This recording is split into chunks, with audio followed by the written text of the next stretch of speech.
사도 바울에게 꿈이 하나 있었습니다. 1차 전도 여행을 했던 지역을 다시 한번 돌아가서 자신이 공증받았던 복음을 다시 한번 전하면서 복습할 수 있는 시간을 가지기 위해서 돌기 원했던 그 꿈이 사도 바울에게 있었습니다. 디모데도 얻었고 이제 신라도 있고 이제 가기만 하면 되는데 그 길이 막혔을 때 사도 바울은 얼마나 답답했을까요? 분명히 현실적인 이유가 있었을 것이에요. 그러나 그 현실적인 이유를 성경에 기록하지 않고 영적인 의미들을 가지고 누가는 성령이 그렇게 하셨다, 예수의 영이 그렇게 하셨다라고 말하고 있다라는 것이죠. 때로는 우리 인생 살아가면서 우리의 꿈들이 깨어질 때가 있지요. 내가 생각했던 계획들이 깨어질 때가 있지요. 그러나 그럴 때가 성령께서 예수의 영이 그렇게 할 수 있다라는 것을 우리에게 가르쳐주고 있다는 거예요.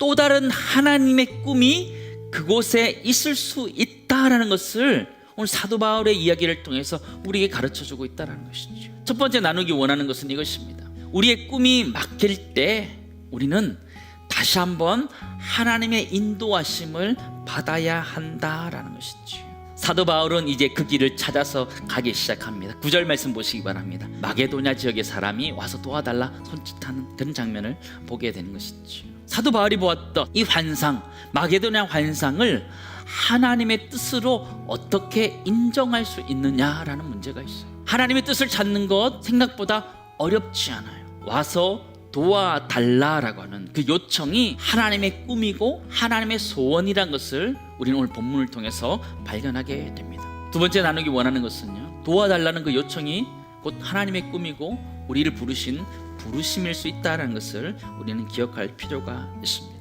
사도 바울은 환상을 보고 그것이 하나님의 부르심이라는 것을 확신하며 갑니다. 때는 우리는 인간적인 마음으로 아브라함과 같이 인위적으로 후손을 만들려고 노력하지만 하나님께서는 하나님의 때가 되었을 때에 하나님의 방법으로 그 일들을 이루어가고 있음을 우리는 발견하게 됩니다. 마지막 세 번째 나누기 원하는 것은요, 하나님은 우리의 깨어진 꿈을 통해서 하나님의 꿈들을 이루어 가신다는 거예요.